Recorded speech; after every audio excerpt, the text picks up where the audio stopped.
श्री रामचरितमानस सारस्वती के सप्तम सोपान उत्तरकांड। बारी मथे घृत होय बरो, सिकता ते बरु तेल, बिनु हरि भजन न भव तरिये, यह सिद्धांत अपेल। चाहे पानी के मथने से घी हो जाए, पानी को मथने घी होगा नहीं होगा, घी नहीं होगा। अनहोनी है, ये होता नहीं है लेकिन हो जाए, लेकिन होता नहीं है, यह भी हो जाए। और चाहे बालों से तेल निकाले, बालों को पेरेंगे तेल होगा, अनहोनी है, हो जाए लेकिन होने वाला नहीं है।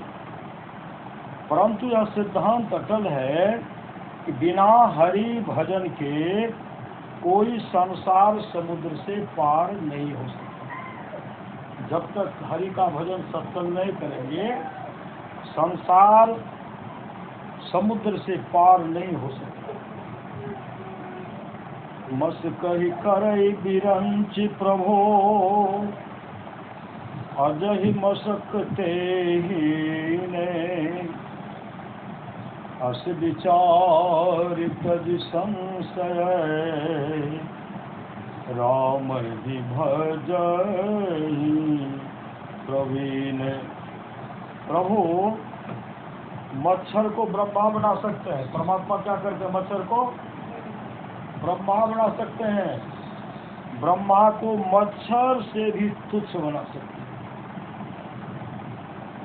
ऐसा विचार करके और सब संदेहों को छोड़कर बुद्धिमान चतुर प्राणी राम का भजन करते हैं। अभी सत्य में कौन कौन आए हैं? अभी कौन कौन आए सत्य? अगल बगल बहुत है आए, उसके भाग में लिखा हुआ नहीं। और कहाँ कहाँ सा हाँ?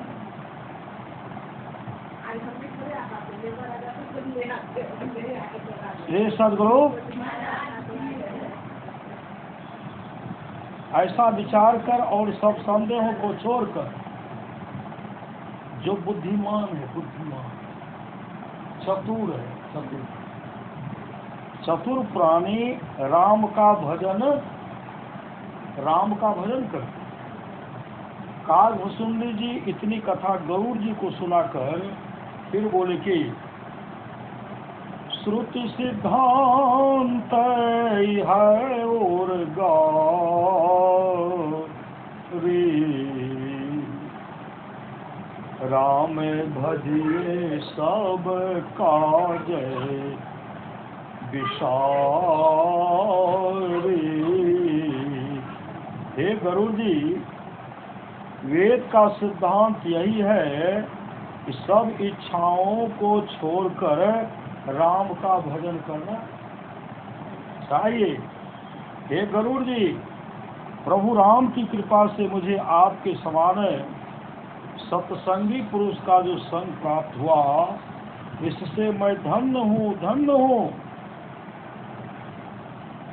सत्संगति दुर्लभ संसारा, निमेष दंड भरि एक बारा। संसार में पड़वा दंड भर एक बार भी सत्संग होना दुर्लभ। कालभूषुंडी जी राम के गुणों का स्मरण करके बारंबार आनंदित होने लगे। फिर उन्होंने बहुत कुछ राम गुण गाकर और गरुड़ जी से यह कहकर अपना वक्तव्य समाप्त किया कि राम जी आप पर और मुझ पर सदा प्रसन्न हैं। गरुड़ जी ने भी कालभूषुंडी जी को संत और परम भक्त कर उनका बहुत गुणगान करके यह कहा कि संत संत बिटप सरिता गिरधरनी, परहित हेतु सबन के करनी। संत वृक्ष नदी पहाड़ और धरती इन सबों के कर्म दूसरों की भलाई के लिए होते हैं। संत हृदय नवनीत समाना, कहा कबिन पे कहे न जाना। कवियों ने संतों का हृदय मक्खन के समान कहा तो है और कहने नहीं जाना, क्योंकि निज परिताप द्रवई नवनीता, पर दुख द्रवई संत सुपुनीता। मक्खन अपने दुख ताप से पिघलता है, परंतु अच्छे और पवित्र संत दूसरों के दुख से पिघलते हैं। अंत में गरुड़ जी काकभूषण जी की विनती कर उन्हें प्रणाम करके बैकुंठ चले गए। गिरिजा संत समागमो, समन लाभ कछुआन, बिनु हरि कृपान होय सो, गावहि वेद पुराण। श्री शिव जी श्री पार्वती जी से कहते हैं कि हे गिरिजा, संतों की संगति के समान दूसरा लाभ नहीं है। वेद पुराण कहते हैं कि वह सत्संग बिना ईश्वर कृपा के नहीं होता। अगर कहीं सत्संग होता है ना, ईश्वर का कृपा होता है तभी सत्संग होता है, और जब तक ईश्वर की कृपा नहीं होगी तब तक सत्संग नहीं होगा। तब बीच में टाल मटोल होगा, अभी नहीं सर, इसी तरह होता।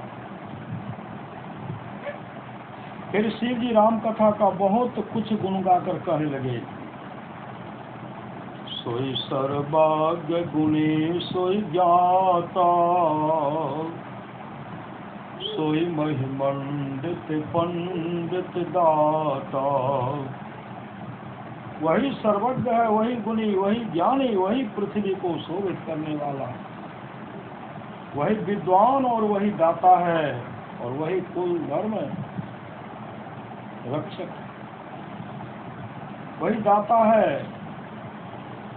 धर्म परायण सोई कुल त्राता, राम चरण जाकर मन राता।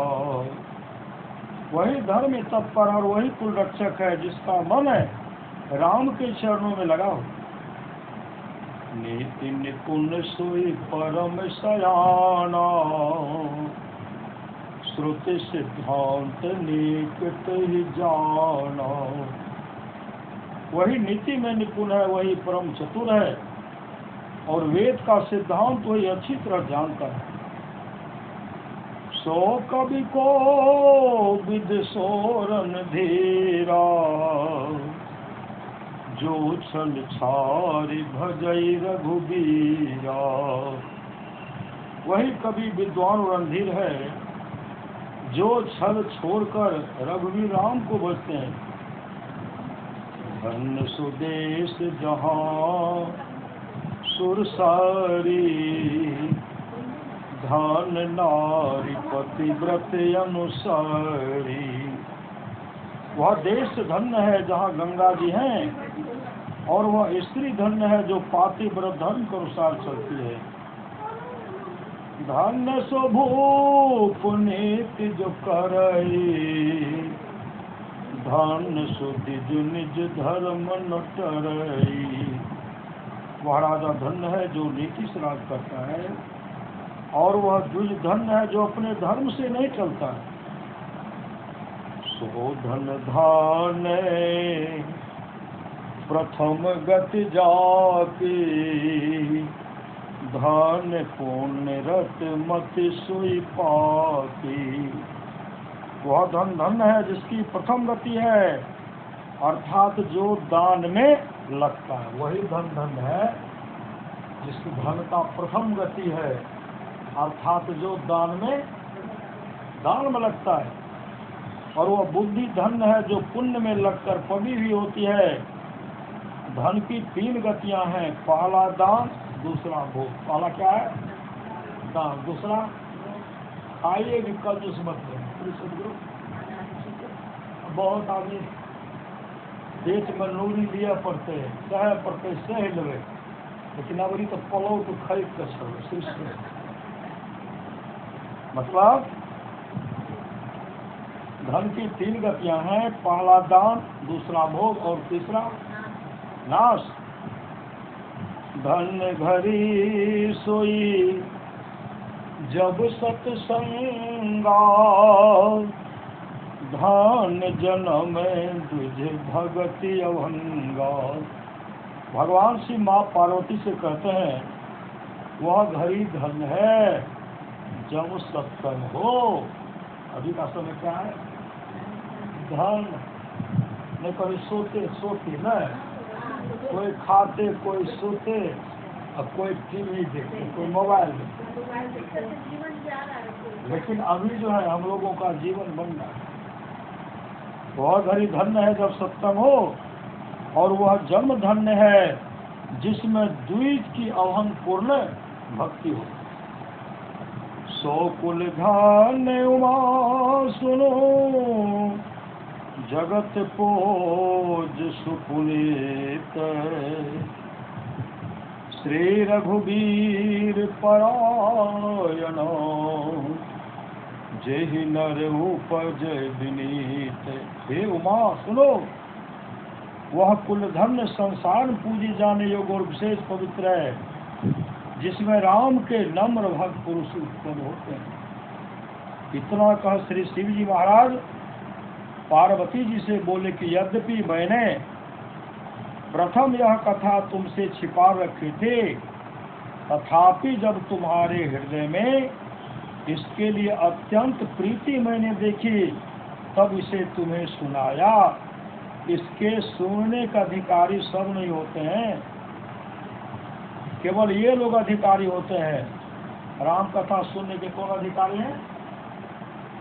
केवल ये लोग अधिकारी होते हैं। राम कथा के ते अधिकारी, जिनके सत्संगति अति प्यारी। राम कथा सुनने के अधिकारी हैं जिनको सत्संगति अत्यंत प्यारी है। गुरुपद प्रीति नीति रत जय, द्विज सेवक अधिकारी तेई।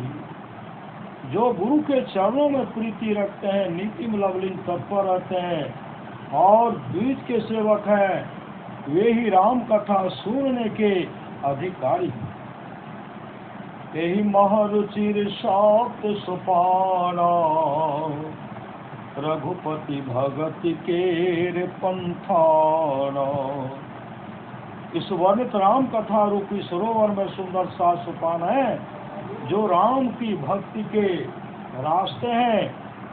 अति हरि कृपा जाहि पर होई, पाँव दे यही मार्ग सोई।